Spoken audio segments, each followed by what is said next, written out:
So, good morning, everybody. Good morning, everybody, and welcome to the Open Table, Tavola Aperta. The Tavola Aperta project is a section of the Biennale that Christine Massel conceived to talk about the artists and their practice, to have the chance to meet them, having an informal lunch and a talk during the lunch. So please don't hesitate to eat, first of all, and to do questions to our artists. Today, we have Bonnie Orasherk and Marie Wanier, two artists that are exhibiting at the Pavilion of the Art here in the Cordelier. The Pavilion of the Art is centered on environmental, animal, and planetary utopias, observation ideas. So both of both of your works are about these environment, animals, utopias, and also taking a deep sea into some ancient and also original ideas about the art. Marie Wanier has also two videos exhibiting in Forte Marghera, so not here, in an outside venues of the Biennale in Forte Marghera.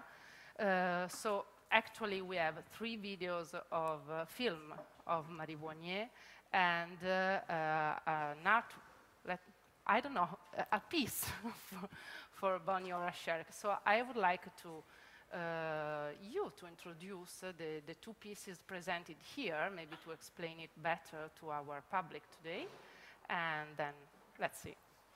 Thank you very much. My work in the Biennale is called Life Frames, Evolution of Life Frames, Past, Present, and Future. And I show 2 major works, one from the 70s, which was the development of an urban farm and art center that incorporated a freeway interchange in San Francisco. And secondly, a living library, which is work that I've been developing for decades, ever since I left the farm at the end of 1980. And this is a planetary genre, and I work with place-based ecological transformation of communities and schools. And each intervention or each branch living library and think park, it's called a living library, is place-based, linking the local resources of the community, human, ecological, economic, historic, technological, and aesthetic. And we look at those assets in each community through the lens of time, past, present, and future. So no matter where we are, we find incredible richness. And then I work with the community to develop a master plan for transformation for the future. And really the work has to do with transformation of places that's then systemically integrated with hands-on programs or learning opportunities. And shown in the Biennale are 3 examples of such a branch living library and think park: the OMI Excelsior Living Library and Think Park in San Francisco, and the Bernal Heights Living Library Nature Walk in San Francisco, both of which are part of the same watershed, the largest in San Francisco. And so there's a map in the installation that shows the watershed, and both of those installations, and the idea is that the Nature Walk is a prototype for transforming and interconnecting the 11 communities of the watershed. And then there's also the Roosevelt Island Living Library and Think Park, which is shown.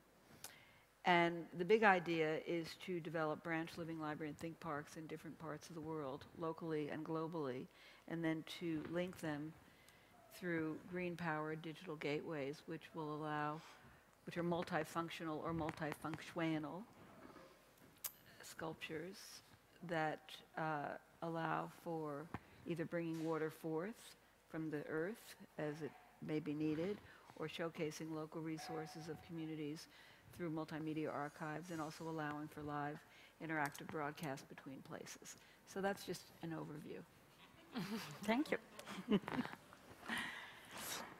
And the film that I'm showing here in the Arsenal is called Les Immobiles, Standing Still. And maybe you have seen it. It's, the film shows the hands of a man looking a book of photographs. And those photographs are, he's a former hunting guide in Africa, and he shows trophy photographs of his clients or of other person hunting big animals in Africa, elephants and so on. And doing that, he's evocating souvenirs, memories of this past time, and all the stories around those rich clients doing safaris. And through that, it's evocating also all the colonial ambience of those safaris. Most of the countries he has been working in are former French colonies, and so it's also about this past of France. So I was thinking about that both of you are introducing or introduced in the past a new method even to propose your art, your visual art, according to the video, the film that you make. It's an innovative form of, an innovative method of editing and developing the film themselves. And even for you, it's absolutely a new method of proposing. I'm even referring at the 70s artworks, let's say Sitting Still, for example. So you introduced new way of visual art and of performances. That now we call it performances, but at that moment they were not performances, or not maybe conceived in this original. They are original even and actual even now in 2017. So in the 70s were really the first, or maybe the first time that you introduce this kind of performances and interaction with the viewer. Maybe you can talk about maybe the Sitting Still for a while Well, Sitting Still 1 actually is a piece that I did in 1970, and at the time I was exploring what the idea of a performance could be, where a performance could be, and who an audience could be. And I came upon this construction site where garbage and water had collected because they were building a major freeway interchange. And in the center of this garbage was an overstuffed armchair. And I saw it, I thought, aha, muy interesante. So I immediately went home and put on an evening gown, of course, and called my friend who is a photographer, and I said, I'd like you to come, if you would, and photograph this in a particular way.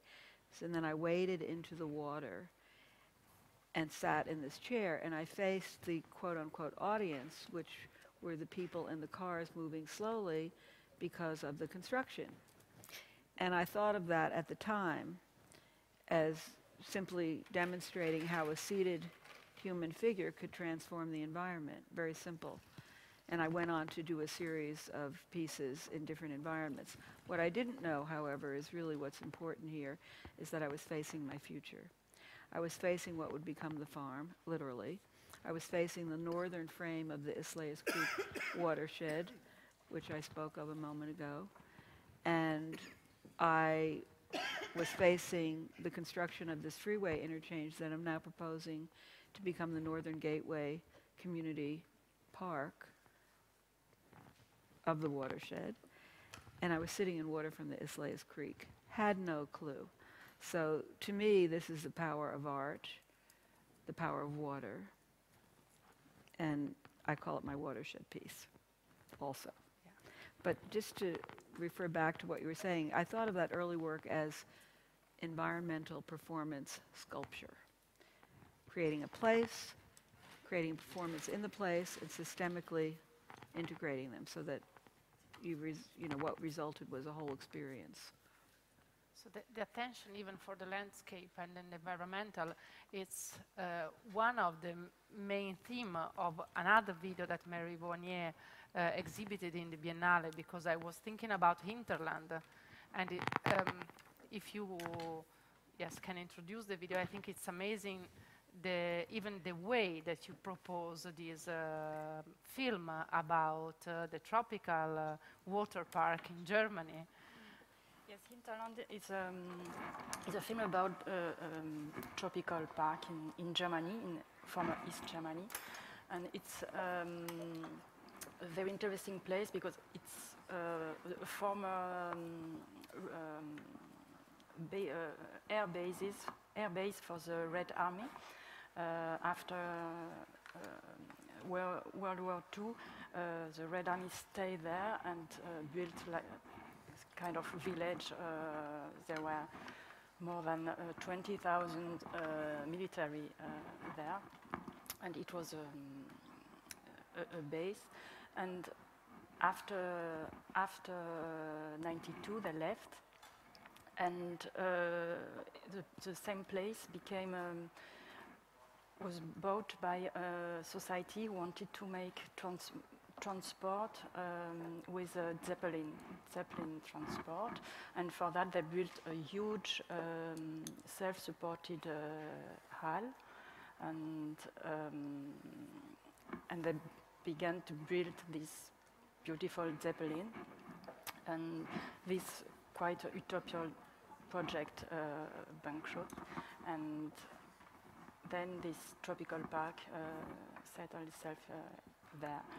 And it's not a regular tropical park. There is an ideology behind that, an ideology of authenticity, which is quite paradoxal with the exotic theme. Yes.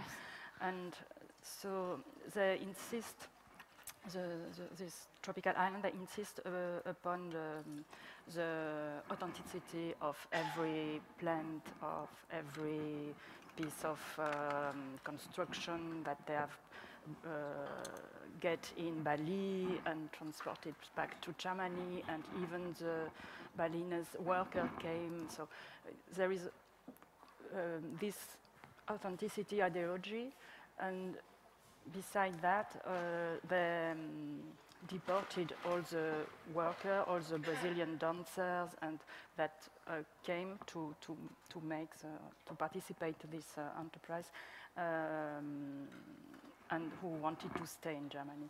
And it's also a region, a village, with a lot of xenophobic acts. So it's all those contradictions of this place. An airbase open to the transport, to the tropics, and also all the racism issue of the history. And the things that completely strange, I think, in this film and in this water park is that there's no animals at all.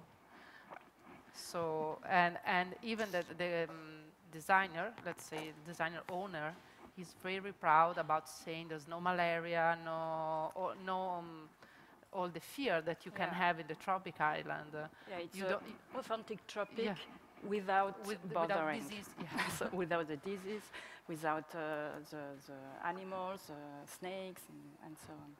Yeah, so the animals that it were so important even in your previous, not previous in terms of chronological, but the previous work that we were talking about. So the animals as trophies, so this strange relation that has human beings with animals, and that are the same relationship that you had in the past studied in your research and in the farm and even in the living library. So treating in an absolutely different way animals. Yeah, the point is to create opportunities for people to understand native intelligences of different species and to get over the human presumption that we're the center of the universe, which is pretty stupid and not correct and not accurate, which is kind of why we're in the problem that we're in on the planet. So I think your work is very timely also, especially if one looks at the art world in today's, what happened at the Guggenheim, for example, with the artists who were showing animals in a very opportunistic way, I think a very cruel way, to have the dogs fighting with each other. You've heard about that? No. Oh. I haven't seen that. Oh, What is okay. it? Okay, well, maybe people know about this, but last week it was just like Last one. all over the internet and the news. The Guggenheim Museum had a show of artists, and these particular artists were from China, and they were showing videos of pit bulls who were kind of locked in place, going at each other and then foaming at the mouth. And so a lot of people who were very concerned about animal rights were, up in arms about this. And the point is, and it's true that there are cultural differences between, certain Asian cultures and Western cultures about our attitudes about different species, etc. But even so, there was a big outrage about this. In my own work, I was in the 70s. I did a lot of work, a lot of performances with live animals, but I was always very conscious of my imposition on them. And the point of my working with them was not, for example, at the farm, was not to be raising animals to eat, but actually to create opportunities for people to experience the native intelligences of these different species. So it's a completely different way of working with and presenting and being with species and phenomena. So It's a question of maybe using animals as a metaphor of something. Like this artist, I haven't seen it with dogs, and it's the same for the hunters who, of course, they can't. They are dominating some countries, the colonial powers of Europe, and at some point they have to stop, and the hunting in those safaris is a kind of metaphor of what of their will of power. I call it HH, human hubris. It's the human-centered way of,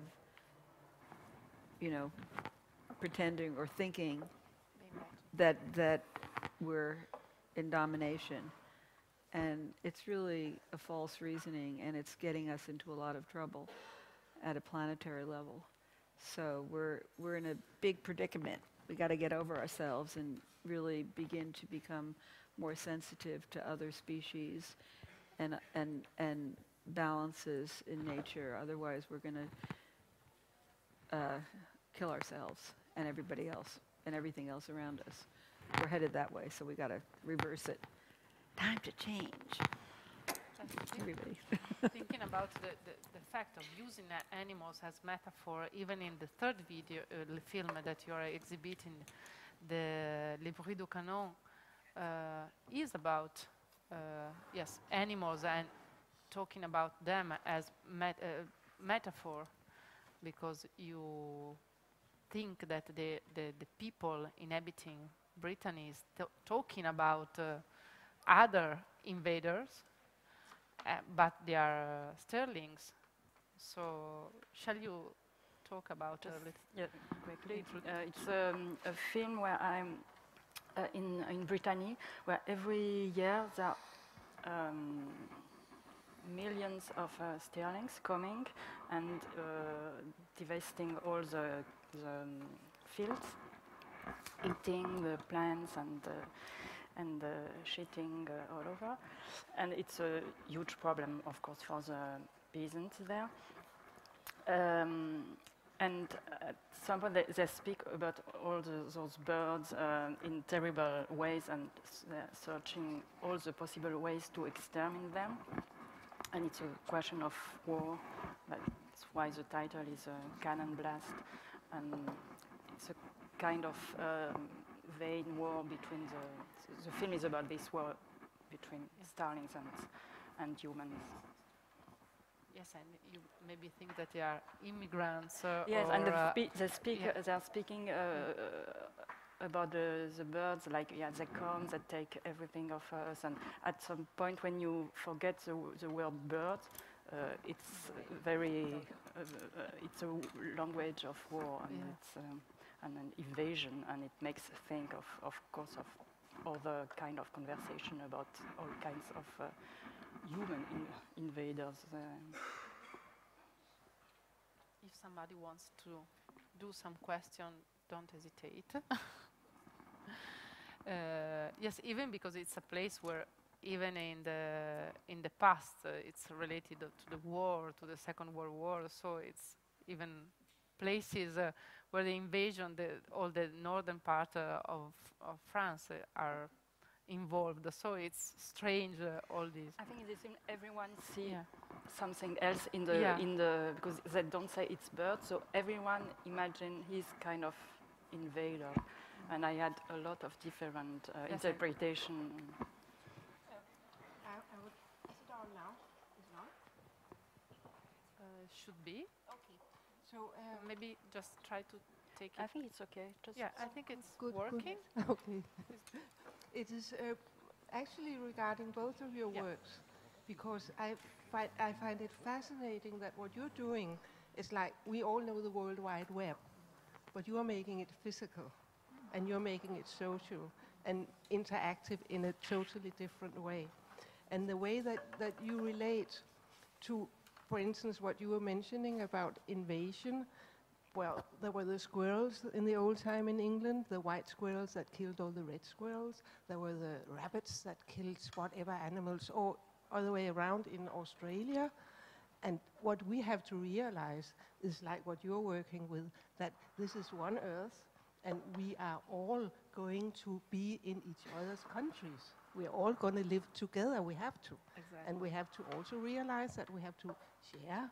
It is so primitive to think that people are coming here taking our work. You're looking out your window, you have 2 cars, you have 5 televisions, you know. People come here with their children and in desperation in order to create a future. And relating your film, the film that I saw here, about the past, about when it was a glorified thing to kill big game. It It was, you know. And I was fascinated by the film also because it was so pure. There were no comments, there was no attitude. It was just this man, and this was his life. This was his reality. This was comme il faut for him. Therefore it stood so very, very strongly, I think. Yeah. And yeah, I loved it. And I see the combination between the way you two work, even though I know you do not work together, but certainly there are relationships, I think, Absolutely. that I admire. Thank you. Thank you. Yes, because I think that she's absolutely right, saying that in both your works, in general, in all your works, you don't state something, you don't state clearly, maybe more Bonniora, but Marie Wanier doesn't say something really clearly, but helps you thinking about. Both of you are helping us, the visitors, the watchers, thinking about and developing a good think about the environment, and I think it's the main Right. goal of My work really lives in the community, and more so than in the art institution. The goal of the work is actually to educate people about whole systems, natural systems, and to particularly young people. And so we work with pre-K through 100 years old of people, but with the public schools, and educating students through hands-on learning by doing, talk, think, feel, and do, with a big emphasis on the doing part of doing. And so the transformation of these places is actually accomplished by people. We occasionally hire contractors to do the heavy work of taking out tons of asphalt and concrete, which kids couldn't do because it involves heavy machinery. But children in particular, even 3- and 4-year-olds, are capable of doing quite a lot. And they're empowered by real world experience. And so all subjects come to life: math, science, history, language arts, arts and technology, through the process of doing and understanding the resources that are right in front of us. And so it's pretty powerful work in that regard. And again, the goal is to have these branch living library and think parks developed all over the world in different places. So tomorrow I go to Milano, for example, and then après I'm going to Zurich to work I with. ask you, why don't you do something in Venice? I Well, asked you before. well, I would be happy to create something in Venice. I mean, I see a lot of opportunities. Wherever I go, I see opportunities because that's how I see things. But what it takes is people at in the local community who are interested to stir up some trouble with me, and then we can go from there, because no matter where we are, there are opportunities for making things whole. It's really about connecting the dots. The initials for a living library are ALL, at least in English. So it's a framework for understanding linked systems, biological, cultural, and technological. And it's just time to begin working this way. I think of it really as systemic ecological design, and it has to do with transformation of places and then transformation of people in places. And it's time to evolve as human creatures and understand how we're all interconnected with each other and other species. Talking about the choice of the piece presented here, the Biennale, how it was the choice? Was Christine Massel? How yes, it goes? Christine Massel wanted to show, she was hesitating between Hinterland, I spoke about in the big exotic park, and Standing Still, and we spoke about which one, but she was quite determined. She knew what she wanted. Okay, and what about you? Well, with me, Christine was particularly interested in the farm because that's what she knew, and I told her more about a living library, which was lesser known to her, and she agreed that would be okay. And so the title is Evolution. Yeah, it would be okay. Evolution of Life Frame. So the life frame is the way to frame life so we can see it and experience it more profoundly. And Life Frames Inc. is the nonprofit that I founded in Direct, which is the sponsor of a living library, or ALL, or branch living library and think parks in different communities. And so the title is Evolution of Life Frames because the farm was an early life frame, past, present, and future. And the future is we don't know yet. We can only imagine.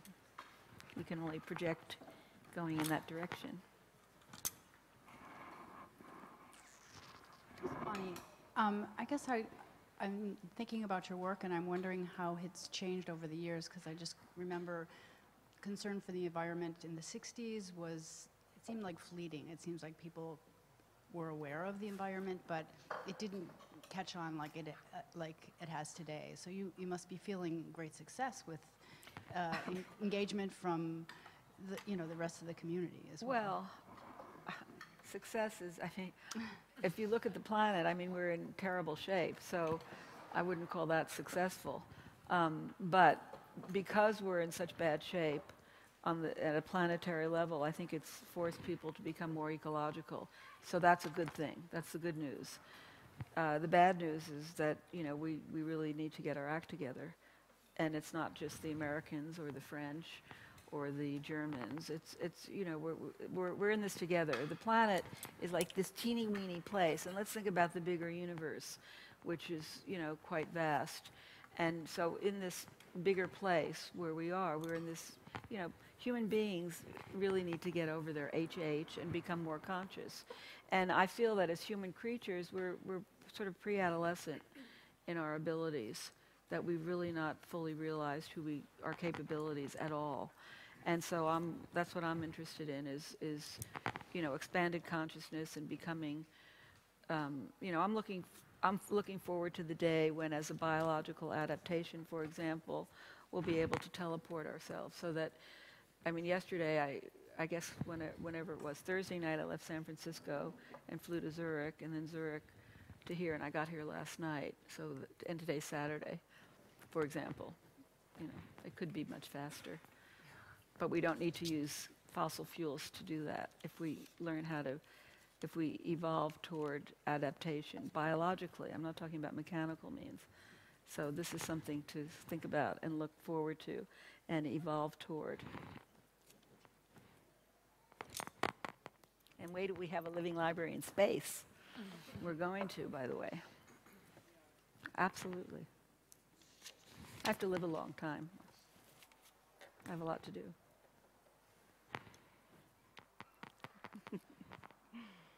I was thinking about even, you know, both of you have some, let's say, cultural background or studied background, different from, not so different, but you began differently from the visual art because you studied landscape architect too, after. And Marie Boignet had a scientific approach at the beginning of her studies, and then she moved to visual arts. And what both of you told me when we were talking about before, it's about the language of arts that can be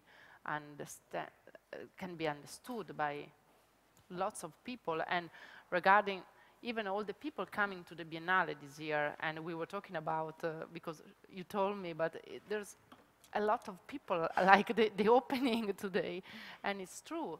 There's lots of people coming to the Biennale, I think even because arts now speaks to lots of people and talks about problems and do questions about all day problems maybe.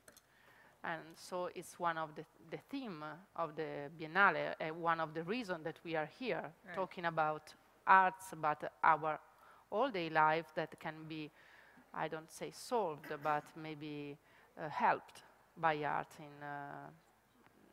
in being better, maybe? I don't know. I was thinking about the things that you said about the powerful. Yeah, right. Well, I believe that art is the most powerful transformational methodology that we have available to us as human critters. And that basically what I mean by that is art is integrated thoughts and feelings in some form. And the form can be infinite. There's not one way that we can, you know, there's not one kind of art that it can be. And so I understood this quite a long time ago, and I've been operating from that, in that way. And that's why I think the work didn't always look like art. And because I just created what I was feeling and thinking, and that's what it was. Yes, the boundaries even of in between arts are very porous. I was thinking about that you maybe exhibited more in cinema film festival and then, or at the same. So the cinema and the visual arts are really strictly connected. It was just, as what you were saying, it didn't look like art. That you were mentioning your early work. Sometimes you said, well, maybe it doesn't look like art, but this is what I've... People didn't know I was an artist, and now they have names for it, like social practice or public practice or ecological art or performance art. I mean... The boundaries about what is art has really moved I mean, really moved. There was an early time when paintings were something that was supposed to represent government or gods or something like that, and then it was supposed to be decoration, and now it embraces our whole existence. And this is a fantastic development, because people ask sometimes, you know, what is art and is this art? And maybe the answer is that the way we live could be art if we want it to be. Of course. What you in your film that I found so fascinating, because it was actually, as I was saying, no comments, just this. They thought that they were being heroes because they were shooting all these buffaloes. They thought that they were being, and also not just macho, because the women also were thinking Yes, this. You know. there's an anecdote about the wife that kills the elephant, yes, and yeah. it was an amazing things, because it was very huge, and he didn't want to kill him because it was too small for him, and she killed it, and it was A record. yeah, It a was a record. record. So, and so even these conflicts between the men and the women, and the Of fact course. that so even the women wants to do something that men normally do. Yeah, and also she was doing what he didn't do, you know, sort of like we all often do for our men, whatever. And but also in this book, one of the things I thought was so interesting was that for this man who had, I think, had this book made for himself to show his life's work, and the only comment he had that was sort of beyond saying this one shot 500 binoculars or whatever, was that there were some of the names that were wrong. For some of the local people from Chad, and the names were wrong, and all these mistakes in this book. Yeah. That was the only comment he had like that. The mistakes. Yes, Exactly. that was the mistakes. Local guide. But then, when he was working there, it was not a mistake. I mean, what he was doing was what you did, and it was great, and it was fantastic, and everybody wanted to shoot someone. So I think that we are improving. We're evolving. We are. Hopefully. And I hope that we will better. get there before it's too late. But we are improving. We have no choice.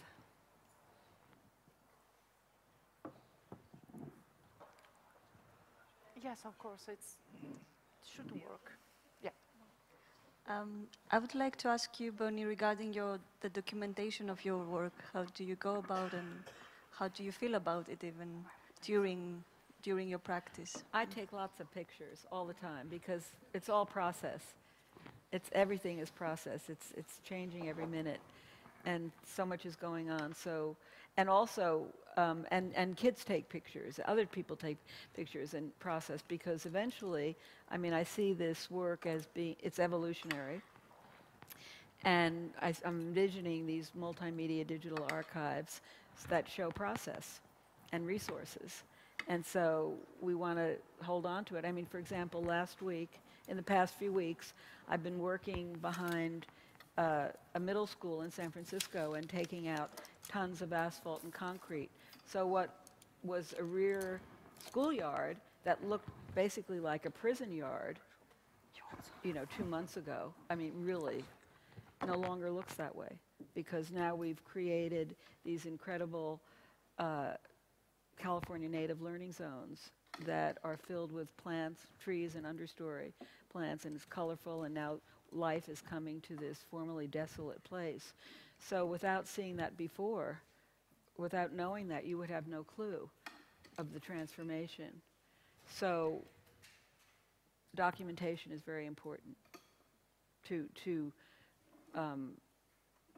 really see the work over time, because it all changes. And then even places that have become more fabulous. I mean, like at this one site, on the other side of this street, the other buildings on the other side, it's a really big place. It's an L-shaped piece of land. It's shown and it's got 4 schools. It's got 2 high schools, a middle school, and an early education school. And there's a creek, hidden creek, running underneath one of the high schools that's flooding this valley. But so there's, on the other side, when I first got to this place in the mid-90s, it was the most depressing place I'd ever been.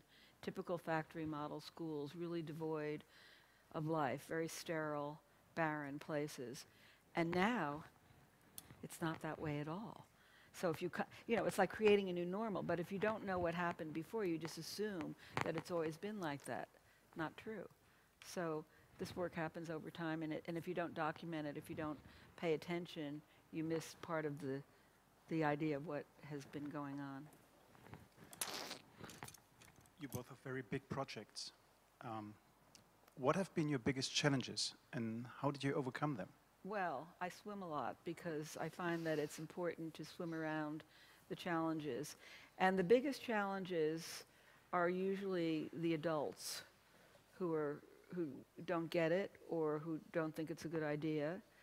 And related to that is maybe a lack of money, although there seems to be money. You know, the money, if you do something that's good, the money, it's like being magnetic and everything comes to you. And I actually have a lot of faith in the universe, that I believe that things happen as they should happen ultimately.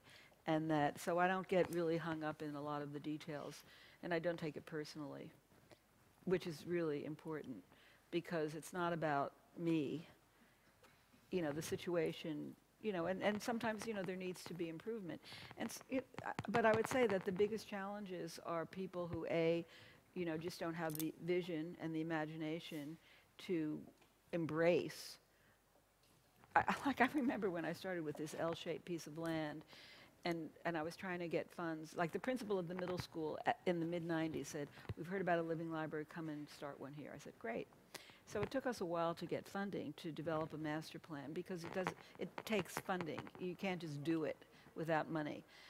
And so that was a challenge, but eventually it came. But then another principal came in and said, "Well, if I had been here when you did this, I wouldn't have let you plant all these trees," for example. And then, you know, so it's the adults, so-called, who get in the way of moving forward. But like I say, I swim. You know, you swim around it, the challenge. You just find a way. If it's right, if it's the right thing to do, it can happen. If it's the wrong thing to do, just doesn't feel good and just don't do it. I mean, it's simple, really, in a way. I mean, you know what I mean? I mean, you get to a certain point where I mean, it's a lot of work. I mean, it's physical work. It's emotional work, it's intellectual work. And it is, you know, I guess I've been doing it for so long now that it seems to be flowing more, which is great. More fun, that's my idea. That's my idea of success. When it's fun, then it's successful.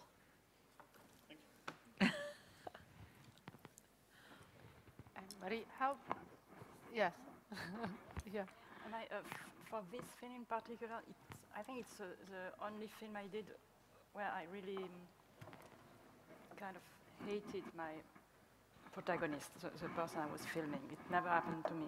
And this time, this encounter with him was was not supposed to happen. But I was looking documentation for another project that I did, and I met this man who was supposed to have this documentation I was looking for.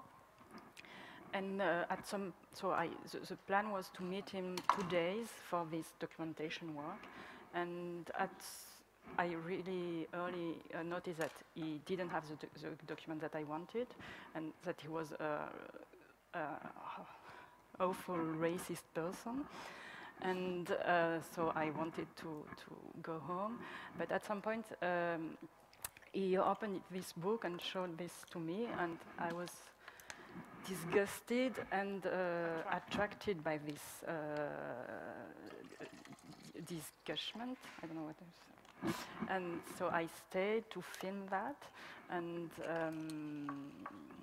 so it's the only time that I had to stay 2 days with such a person. That was really difficult. And first of all, I didn't want to do any film, anything with those pictures. And it was maybe 1 year after the filming. I go through my film material again, and okay, I was quite interesting with this history of photography in this very special genre of the trophy cliché. And I thought, okay, there is something with those images. They speak. Not only he's speaking, of course, but the photographs are also speaking and telling me something, and I wanted to make them speak. Very powerful. It was so good, especially this, that you did not let your opinion, you didn't show your opinion, so that it was sort of like pure. But I think it's obvious, and it's more interesting to listen how he's So showing proud, and proud to let his proud go. It's more interesting, like my comments. Okay, it's the same. It's not very interesting. I totally agree. I totally agree. Yes, maybe because the only comment could be, I hate you, and I Yes, wanted and to go away. And also for me, the filming is not telling something. So I don't make a film to tell something or to express myself. Or a film is just a way to meet people, to think, to make encounters, to work. But for myself, I never think to the to the public or to who is watching the films. It's a way to think a situation. And for me, the editing of those images were a way to work and think the situations that I have lived with him during this weekend. And what about the other films that you did or that you are doing? How do you proceed in the real process of the film, in documenting, researching about the theme of your it's all of a sudden you think about a theme, or there's some... And it's different for each time. For him, it was more hazard, and for other films, it's something I read in the newspaper or something I'm curious about. So it's really when I want to know more about something, and the film is a way to know more. It's rare that for me that there is a documentation phase where I learn everything about the theme, and then I go and I film the thing that I've learned. It's not like that. The filming is part of the knowing process. The knowing process. So do you have an archive, for example? I suppose that you have lots of materials that you maybe collected during the year and still in process. No, because they become films. Okay. Because the filming is important, but the editing is So there's the nothing second filming. standby, And let's so say. if the thing is interesting, so I need to edit it to achieve the process. So there is no footage that maybe 2 or 3 very little things, and but there is not such an archive. The editing is a part of the process. That's quite interesting because sometimes you should have lots of interest and you can't focus on the final results. But in this case, you are saying that you research and you edit and you really go till the end of the film. So it's very interesting in the processes, let's say. Of course. On this, Marie, I have a question. The little film you supplied to the Biennale, like 4 or 5 minutes of your work, you supplied a film to the Biennale, all artists did. Yes, okay. Yeah, exactly. And I thought this is the way you work. Can you explain what is shown on this little film, please? The little Yes, short yes. film. It's a long time ago. Some of you maybe have, because when I send the confirmation, when I send the confirmation of the participation to the Tavola Aperta, I just add the 2 links of the artist practice video that they are visible on the Biennale website, of course, and here on our in the room. So he is talking about the artist practice video of Mary Voignier, that it's real, maybe Yeah, it was terrible for me to do this film, and because because as I do films for my work, doing a short film about me or about my practice, it was a hell. And I first did something, and then people of the Biennale, I can't remember who she works with, Christine Massach-Domino. It was a film about the editing of the film, so it was not very sexy. It was just a computer. Oh, it's okay. It's okay. It was only I was filming the computer and kind of editing process, so really boring. And so I had to redo the film. They asked me to redo it. Oh. and so I tried to have several shots and not to have such a link to the piece that I was showing here, and more a kind of different shots that I wanted to be neighbors. And you are speaking about a kind of the books, the notes. You have notebooks with sketches. Yes. And I was thinking, because you were just talking about how you work and how you develop. Yes, it's my note. It's my notebooks, and so showing how I prepare some shootings. I have one question for you. How do you pick projects? Because you told there's so much to do and you see so many things, and you talked about that principle that called you. Is that common, or is it more like you see projects, and how do you pick them? You're telling you're going to Zurich, and I forgot where else? I was invited to come. So they're calling you, huh? Yeah, they're calling me. So that's much easier. That's better, obviously, because basically, yeah. So, for example, in Milan, I'm going to be meeting with, actually, it's at some schools, classes of children, and then I'm going to give a public talk in the evening to the adults who are interested and who brought me there. And then in Zurich, I'm going to actually, I was invited to come to meet with people there, and I'm going to give a public talk and then a workshop the following day, and it's going to be, I'm hosted by an art school, and but I've told them, well, please invite people from the larger community also to come, because it takes a village and a half to create this work. It's it's best when multiple stakeholders from different sectors of community participate, because everybody has something to offer and has a different perception, and it's about, the first part of the process is really looking at the resources in the community, and so it's a learning program for the people who live there, because most people don't even know what's around them. I mean, or they see what's around them now, but they may not know what's there, what was there before.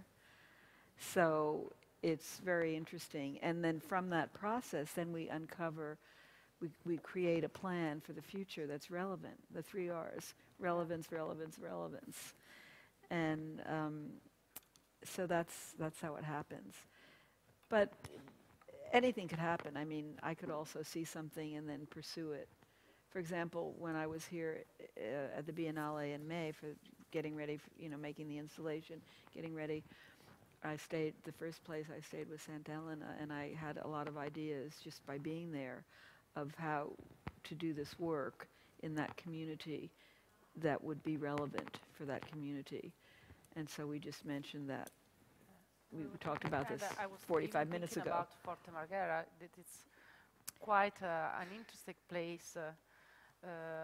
I think you have never been there. It's where is that? Forte Marghera is in the mainland, but just after the bridge that links Venice with the mainland. Aha! Oh yeah. And it's an amazing well, place. I took the train from Vicenza, so when I could see. Yeah, on the left side coming to Venice, and there's this huge place where you can have lots of ideas, I think. Yeah. So I don't know I mean, I don't really know the full answer to that question because everything relates to everything, you know. But it's nice when people invite you to come and give a talk or to be in the Biennale or to do a project or to come to Zurich. And I mean, that feels good. And I prefer that to the other method, which is how I started, which is, you know, it took me decades to get anybody to understand. And first of all, it took me a long time to be able to articulate what I was trying to do, because it just, I had to create terms to describe what I was envisioning, because the words didn't exist that I knew of to describe what I was envisioning. So there's that too. Does that answer your question? Yeah, I think it's I have to feel it's a very comfortable situation now that you have the chance that people are inviting you. It's And much I was better. asking the answer, but you already answered that it took you decades. Yeah. Where was the turning point when people started realizing what you're doing and thinking to invite you to make things better at their surrounding?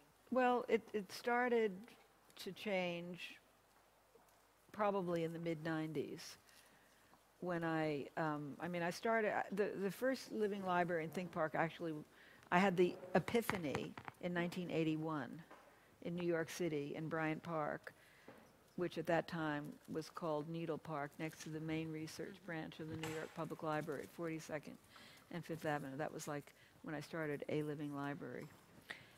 And it took, you know, quite a long time to, I would say the mid-90s is when I was actually able to do a real project, because I had a lot of plans for places, but I mean, at that time, landscape architecture, like in the early 80s, was a landscape architect would create a pretty place and that would be it. But what I was looking at, again, was this idea of how you create a place and then integrate it systemically with a hands-on program. That was very new in that field of landscape architecture. It did not exist. Also, ecological landscape architecture did not really exist. It was not common parlance. So it's taken quite a long time for people to catch on. And now it's au courant. I mean, urban agriculture, you've heard of that. That's big all over the world now. But in the 70s, it was, you know, and next to a freeway, come on, you've got to be kidding. But we did it.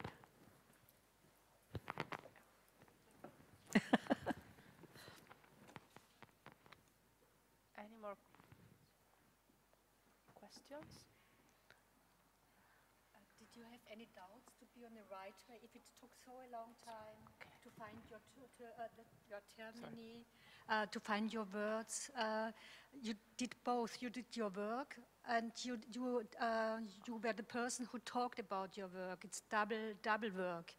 And no kidding. And raising the money. That's triple work. Yeah, it's triple work, yeah. At least, and then some. Normally, I do the job institutions of 10 people. do all those jobs for you, but you did all alone. And did you have any doubts because the way was so long and nobody maybe in the beginning didn't understand what you know, I'll tell you what happened in the beginning that really inspired me. And I knew that I was on the correct path. And it was in Bryant Park. I mentioned that, which was called Needle Park. And it was this Beaux-Arts design park that had become very seedy, but a very formal garden. I don't know how many of you know this place I'm speaking of in New York City. Okay. Well, in 1981, it was Needle Park. It was very seedy. It was very derelict. But you could see this formal, you know, kind of elegance that had gone, that was neglected. And adjacent to it was a New York Public Library. So I spent a lot of time in this place feeling it, feeling the energy of it, just experiencing it, just kind of being present. And I had this epiphany, and I thought, oh, I know how to deal with this. We have to change the energy of this place, and we can bring the inside of the library outside and create gardens based on the Dewey Decimal System that would fit very neatly in the periphery of these, you know, existing beds, garden areas, and it just absolutely fit. And then I thought, I got really excited. I thought, oh, we'll call it the Living Library. And I thought, no, I can't call it the living library because that would be an insult to its neighbor, the New York Public Library. So I thought, oh, well, I'll just call it a living library, meaning another. Bingo. That's when I realized the initial spelled all. So I knew that I was onto something really great. And that kept me going. Because, you know, inspiration is very powerful. It's not about money, right? It's not about, it's just about just knowing that you're doing something that feels absolutely right, and it's inspiring. It was inspiring to me. I was excited. So I mean, I think that's really the clue. If I was bored by it, if I was unhappy by it, you know, then I wouldn't have done it. But I could see the value of it at that time. So I continued to pursue it, and it led me where it has led me. And who knows what's going to happen tomorrow? I don't. Do you? I don't know. So that's really it. So one of them, normally my last question is, what is going to happen tomorrow? Oh. Let's say about. I'm going to take the train. Yes. What's next? If you already have plans, you are going to Milan. We know it. Yeah. But for example, Marie Voignier, do you already have some plans about exhibition, film festival? I don't know. Yes, but that's not very interesting, though. Film festivals or exhibitions. No, I'm invited for a new project in China, and so I'm very excited to go there and to. So for to a new see. project that you are still working on? This is the first time I get invited somewhere to do something somewhere, and it's not my proposition. So I go there and will do a proposition after I be here. Okay. And apart from Milan? Well, I mean, I have lots going on in the places where I'm working. Actually, there's another place in New York City now that's interested in Fort Greene, and we have the project on Roosevelt Island. And I don't know. I mean, I'm hoping, I mean, this is a very international venue, and I'm hoping that from this there may be some communities watching, interested at the table. I don't know, that may be interested in this work. And I'm very open at the open table to possibilities. Okay. Last question? No? So if you want to add something, or we just leave you eat something? Well, I'm curious, you know, who you are. You know, who are you all? I mean, I have no clue, for example. I mean, maybe you can share something about yourselves to us, because I think that's relevant in a conversation, to be reciprocal and to know who's at the table. Who's hearing you? And who's so here. Please. Yeah, so let's start from you. I'd love to know who you are. Great thing. Okay. I'm from Germany, and we are here. I'm here with my husband and some friends who's been at the Biennale once before. It's my first time here and first time at Venice. And we like art exhibitions, and I think this open table is a very great opportunity to meet artists, which I usually don't at my daily work and my daily business with family and job. So I think this is very interesting to meet people like you, to see what makes you run, what your intentions are, what your problems are, and how you face them. And what kind of work do you do? I'm a real estate. All right, good. We all work in real estate. I work in real estate too. Another form. Point for you, yeah.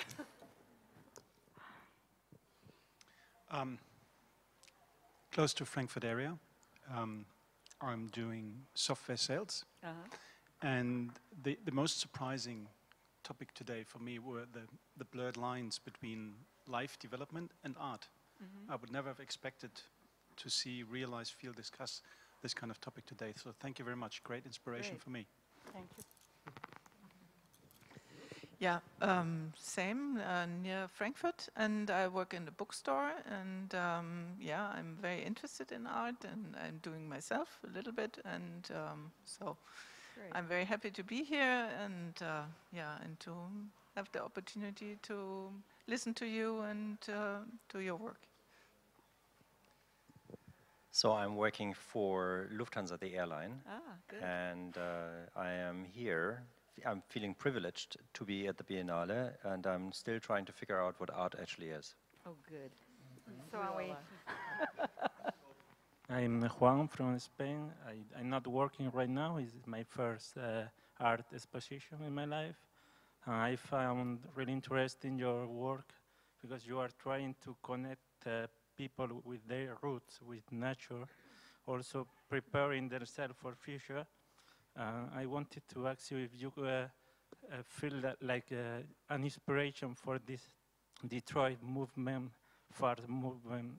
I don't know if you are aware of Detroit.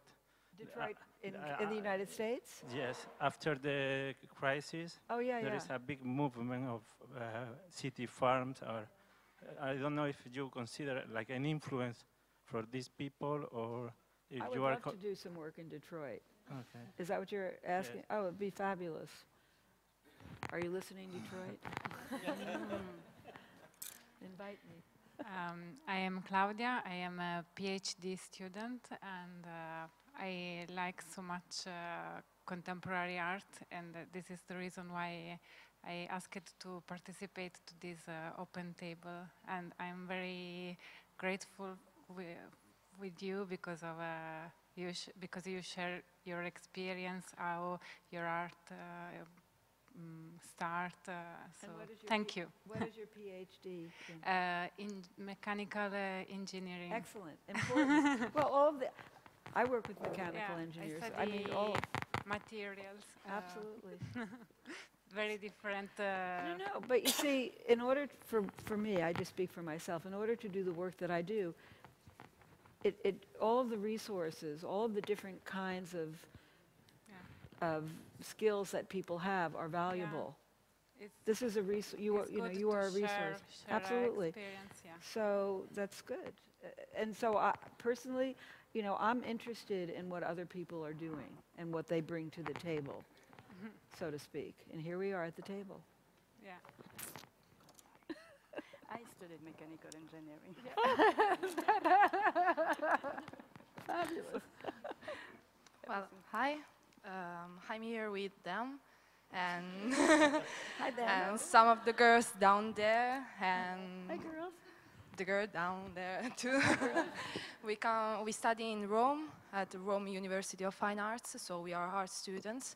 And for example, we study filmmaking and cinema. They study photography, and I don't know what they study. Design, yeah. And so we're here with the university. For me, it's the first time in Venice and at the Biennale. And I think it's really exciting. And I don't know, all this kind of arts, so different artistic way of, I don't know, show something. Viva arte viva. Yeah. To quote Christine.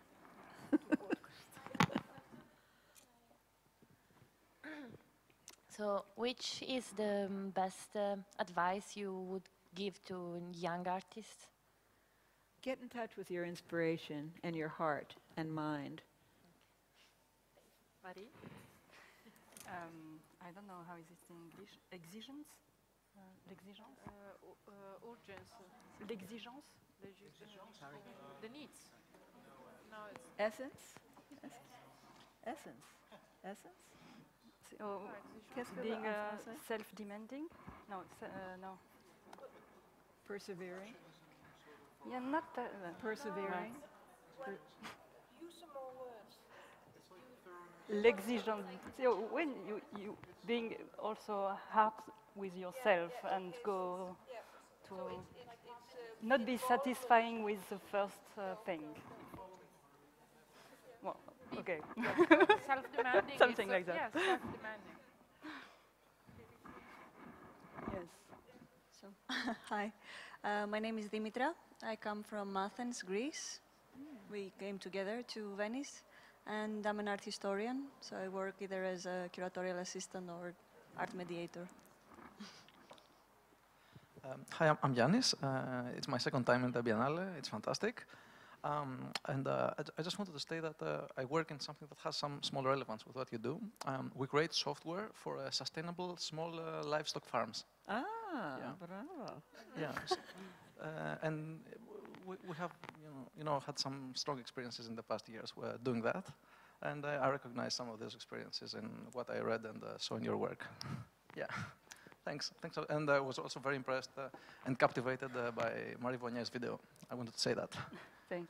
Thank you so much.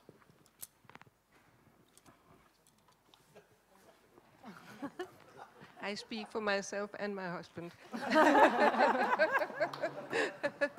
the way it is. Anyway, both my husband and I work as artists with sculpture, with graphics, and my husband does concrete sculpture, very fantastic. I do also interaction, where I have people going into a little booth and I ask them a simple question: what will make you leave your home country?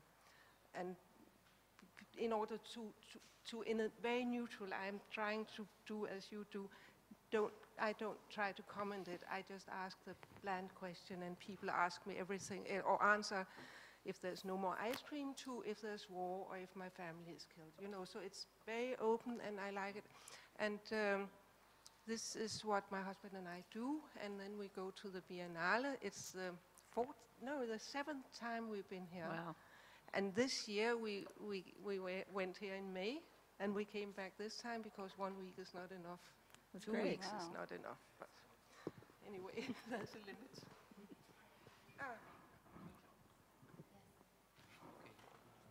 Does it work? Yeah. So, we are both from Germany, and we just saw your work 2 hours before, and so we tried to get on this table, and we are lucky to get a place. So thank you. Yeah, I was impressed of your work because it's the connection between nature and architecture and this town space and very raw and so on, and you made something. And thank you. Well, our special interest, I'm Klaus, is landscape architecture for nearly 20 years, and we visited a lot of places in Germany. It was very impressive for me. 3 weeks ago, we were in Aarhus, the European, what's the name? Culture capital. And there was a nice exhibition about gardening. And there is a bridge to your ideas, land gardening, and so on. And it was very nice idea to be here at you. Thank you. Thank you. We have already been presented. We are Lucy and Samira from Rome. We study design and nothing. We are contemporary art lovers. Enjoyed this Tavola Aperta and nothing. We are so grateful to be there because it's very big opportunity to share opinions and to see from this different view the art. Hi, I'm Jonah, and I'm here with my dad and my 2 sisters, and we want to explain some contemporary arts. And so thank you for your words about this, and after we want to watch your opera. So thank you. Hi, I'm Karen, and I'm here with my husband, Cal. We've come from Montreal.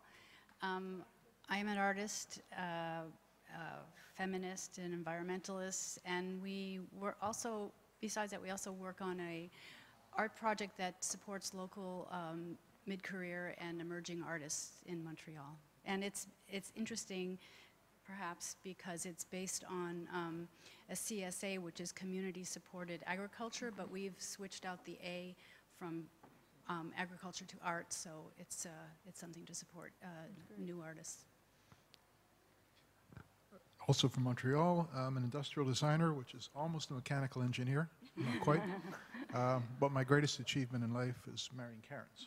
Oh, great, good job. But very much enjoyed both presentations. Thank you. Hello, my name is Sora Marie Bauer. I'm from Vienna and I live in Berlin. And I'm a media artist and media and artistic researcher in future innovations.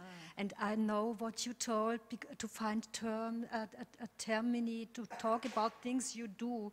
I did a lot of location-based things, digital things, 10, 12, 13 years before. Nobody did it. And therefore, it was so inspiring for me that you said what you both told to me, and thank you very much for participating in this. I think it's so important that art gets more and more interactive, a real interaction, not authored interaction, but real interaction you can't determine. It's more exciting, I think. And to design the environment where we are as well.